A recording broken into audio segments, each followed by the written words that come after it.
Fala aí, pessoal, paz do Senhor, tudo bem? Eu tava passando aqui hoje pelo texto de Hebreus, cara, e eu senti vontade de compartilhar uma palavra com vocês, né? E esse texto eu já tinha até esbarrado nele, e o Senhor tinha falado uma coisa para mim, né, no texto de Hebreus 12, no capítulo 12, do verso 1 até o 4. Eu já tinha visto alguma coisa aqui, mas o Senhor hoje me fez relembrar desse entendimento que Ele me deu. E realmente eu senti vontade de compartilhar um pouco mais. Né? O texto diz assim: portanto, uma vez que estamos rodeados de tão grande multidão de testemunhas, livremo-nos de todo o peso que nos torna vagarosos e de todo o pecado que nos atrapalha. Aqui o Senhor um tempo atrás falou comigo, né, que a gente se livrar do pecado é uma coisa que fica muito óbvia para a gente, né? Na verdade, a gente entende que depois do autor aos Hebreus vir falando que sem santidade não se verá a Deus, né? Que é impossível entrar na presença do Senhor sem que a gente viva uma vida realmente em busca de santidade. E aí ele chega aqui e fala, a gente não pode ficar vivendo uma vida de pecado, né? A gente tem que se livrar dela. Isso fica muito claro, mas é interessante que ele, antes mesmo de falar de a gente ficar livre de uma vida de pecado, que nos atrapalha, ele fala que a gente tem que se livrar de todo peso que nos torna vagarosos. Agora entenda, esse peso, cara, hoje, vou falar para vocês, hoje, nesse momento de quarentena, ele está cada vez mais intenso. A gente precisa entender que esse peso ele fala de algo que não é pecado, mas que te desacelera. Né? Eu tive uma mudança muito drástica na minha rotina também. Muitas coisas eu tive muita dificuldade também no início para poder me readaptar nos meus horários. Mas eu entendo que se a gente não começar a deixar algumas cargas de lado, a gente acaba realmente ficando devagar, ficando desacelerado. E isso não é a intenção do Senhor. Você vê que o autor dos Hebreus está falando aqui de a gente não se tornar vagaroso, e depois ele fala, continua o texto dizendo, e corramos com perseverança. Ou seja, a parada não é ficar você andando devagar. Ele quer que você corra, que você tenha... Não é um correr de andar desesperado, como se não tivesse tempo para fazer as coisas. Mas pelo contrário, esse corramos ele fala de disciplina, de você ter. Porque ele fala corramos com perseverança. E aí a gente vê que Eclesiastes 3 fala que debaixo do céu há tempo para todas as coisas. Então ele já está dizendo que tem tempo para tudo. A gente precisa só ser ter o conteúdo completo desse versículo, que ele fala que há tempo para todas as coisas debaixo de um propósito. Então às vezes a gente não consegue entender o propósito do que a gente está passando e deixa o nosso tempo passar com coisas que nos tornam vagarosos. A gente precisa hoje, cara, nesse tempo de quarentena, né, buscar o Senhor de um jeito que a gente aproveite todos os minutos, as brechas que a gente tiver, a gente procurar aproveitar. Eu ouvi uma coisa essa semana conversando com um amigo, né, falando sobre como ele preenche o dia dele. Ele tem a dinâmica dele de vida, está trabalhando no home office, mas ele está aproveitando às vezes assim 15 minutos que ele tem e ele parte para a oração. Ele falou, tem um intervalo aqui de 15 minutos, vou orar nesses 15 minutos. Isso obviamente, cara, faz toda a diferença no nosso dia. É muito legal quando a gente começa, né, o nosso dia já orando, já buscando o Senhor, e hoje a gente tem uma oportunidade de ouro para poder fazer isso, porque muitos estão trabalhando em casa. Você que não está, eu entendo perfeitamente, mas é bem verdade que quando a gente começa o nosso dia com o Senhor, é notável a diferença que a gente tem durante o decorrer do dia, porque o Senhor ele traz a prosperidade, ou seja, é você ter caminho aberto para andar e você consegue ser bem sucedido naquilo que você faz. Por exemplo, você vai ter que se dedicar um tempo, vamos dizer, de 1 hora para poder fazer uma atividade, e o Senhor te ajuda a fazer isso em 30 minutos. isso tem toda um quê de prosperidade do Senhor. Então, eu entendo que o Senhor ele quer fazer isso na nossa vida nesse tempo. Nós temos essa oportunidade de começar o dia com o Senhor. Mas se você não está trabalhando no home office, mesmo assim a gente pode aproveitar essa ideia que eu ouvi de um amigo essa semana. 15 minutos que você possa reservar ao Senhor.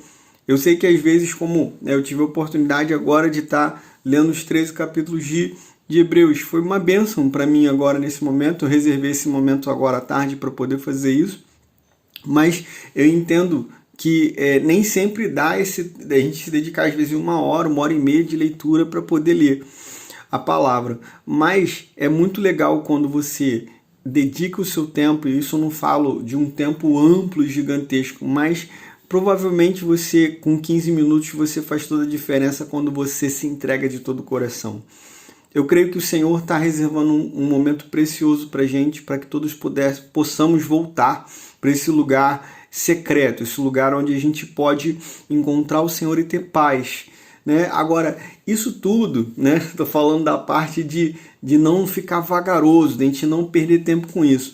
Mas o Senhor me apontou algumas coisas assim que eu achei interessante, porque apesar da gente entender claramente que a gente não deve viver uma vida de pecado e também não deve viver uma vida deixando coisas tirar a nossa velocidade, tirar nosso tempo, ele fala que existe uma continuidade, né? Ele termina ali dizendo: a gente tem que se livrar de todo o pecado, de todo o peso que nos torna vagaroso e corramos com perseverança a corrida que está diante de nós. Aí ele começa a dar um bocado de instruções aqui que fazem muita diferença na nossa vida durante essa corrida. Então, essa perseverança, ela é necessária. Ele vai falar: corra com perseverança. Ele está dizendo pra gente: deixou as coisas para trás, esses negócios aí que não pode te atrapalhar, agora você tem que ser perseverante. Não basta só estar na corrida, você tem que correr com perseverança. Aí ele te dá uns pontos chaves aqui para você poder correr essa corrida, né? Sendo bastante redundante aí. Ele fala, cara, mantenhamos o olhar firme em Jesus. Ele fala que é Ele que aperfeiçoa a nossa fé.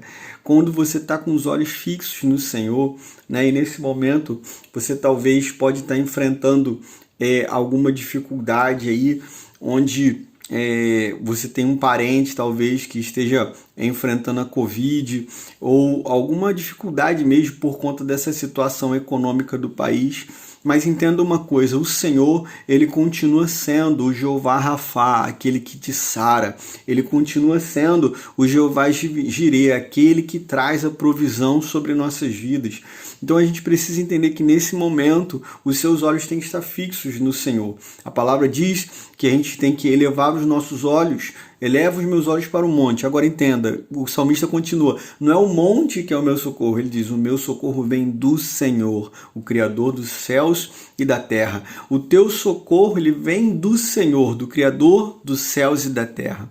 Então eleve os teus olhos, mantenha os teus olhos firmes no Senhor Jesus.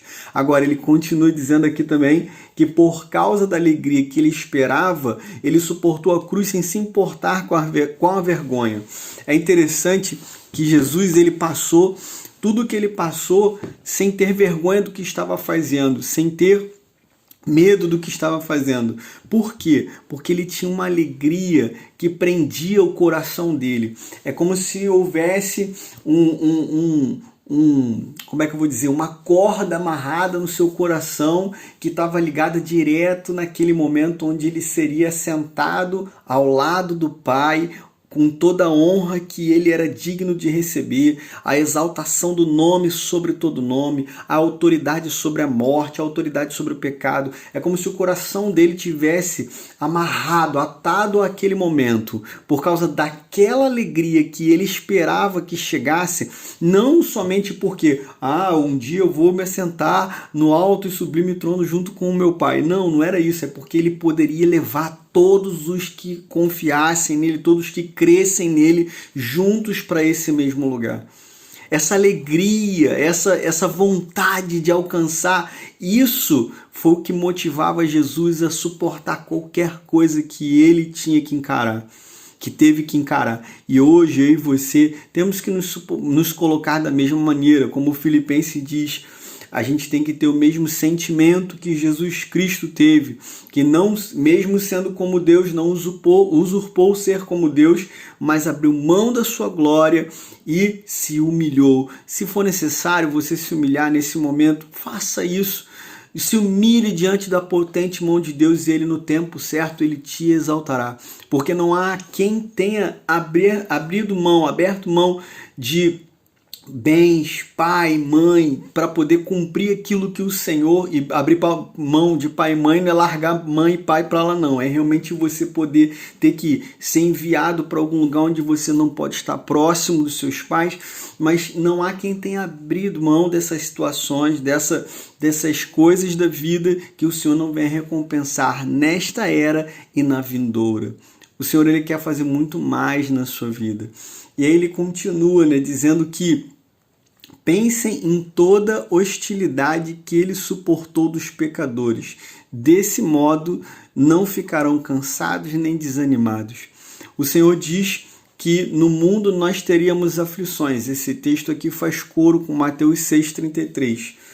No mundo tereis aflições, mas tende bom ânimo. Por que ele está falando para ter bom ânimo? Tem muita gente que pega assim e coloca nesse versículo aí, tende bom ânimo porque eu venci o mundo e vós também vencereis. Não está escrito isso não, Ele só está dando a chave para que a gente consiga alcançar a vitória sobre o mundo. Ele está dizendo para a gente ter um bom ânimo. Olha o que o texto diz aqui. Desse modo, não ficarão cansados nem desanimados.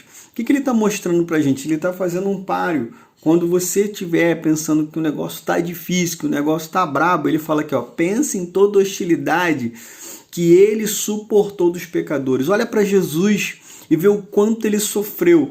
E aí quando estiver brabo para você, você chega e fala para ele, Jesus, está brabo, está difícil, mas aí eu estou junto contigo, porque se o Senhor conseguiu, eu sei que no Senhor eu também consigo.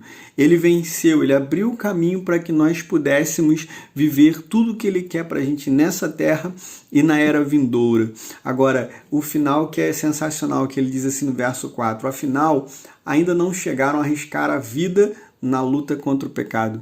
Muitos cristãos enfrentaram e enfrentam hoje, a igreja perseguida enfrenta hoje o risco de perder a vida por amor a Cristo, mas por eles entenderem que a pátria deles não é aqui, como diz aqui em Hebreus 11, eu estou em Hebreus 12, logo acima em Hebreus 11, no verso 18, se eu não me engano, até o 19, não lembro certinho, mas é quando fala a história de Abraão, diz que ele andava nessa terra não como alguém que almejava um lugar aqui, uma bênção aqui, mas ele almejava uma pátria superior, uma pátria celestial. Ele andou como peregrino nesse mundo, entendendo que o que ele tinha de recompensa não estava aqui. Que o Senhor possa encher o teu coração dessa verdade e você possa entender que hoje a gente está passando esse momento de pandemia no Brasil e no mundo, porém a gente não vive por esse mundo, a gente vive por uma pátria celestial, pela Jerusalém que o Senhor tem preparado para nós. Eu quero terminar esse vídeo dizendo para vocês que eu ouvi um testemunho essa semana passada, na verdade, de umas crianças, que eles estavam tendo um ambiente de adoração e eles estavam cantando uma música do Matt Gilman que diz Santo, Santo, Deus poderoso, e eles estavam apenas cantando, eram crianças que estavam cantando aquela música junto com, lógico, um ministro de louvor, e eles estavam cantando, não tinha nada de teatrinho de criança, não tinha não, era adoração, e eles estavam naquele momento ali adorando, e uma das crianças teve uma visão, e a criança assim, nova, devia ter menos de 6 anos, e ela teve uma visão, e depois ela conversando com o líder dela, ela contou o que ela viu, e a criança, ela literalmente narrou a Jerusalém, Nova Jerusalém Celestial, que está escrito em Apocalipse.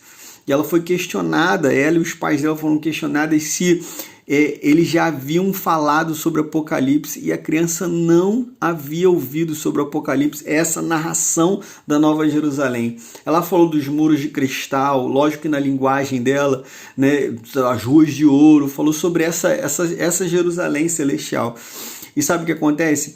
eu não quero dizer sobre o testemunho em si, mas eu acho sensacional quando Deus ele quer falar algo ao nosso coração, a gente só precisa estar disposto. Eu gosto quando o Luciano Subirá diz que Jesus só precisa de 1 segundo de bobeira teu para você ouvir a voz dele. Então que nesse tempo de quarentena a gente possa ouvir a voz do Senhor, sabe? Como uma criança, de coração aberto, puro, sem reservas, sem dedicar esse tempo a Jesus e mais uma coisa, e mais uma pessoa, não, mas que você reserve um breve tempo para que você não somente abandone o pecado, não somente abandone as coisas que te deixam vagaroso, mas que você consiga prosseguir correndo com perseverança, porque ao final dessa quarentena, quem vai dizer o quanto você cresceu no conhecimento de quem Ele é você mesmo. Que o Senhor possa abrir o teu coração e entrar de acordo com o que você deixar Ele entrar na tua vida. O Senhor tem mais. Eu sei que tem mais, pessoal. Deus abençoe vocês e um abraço a todos. Paz.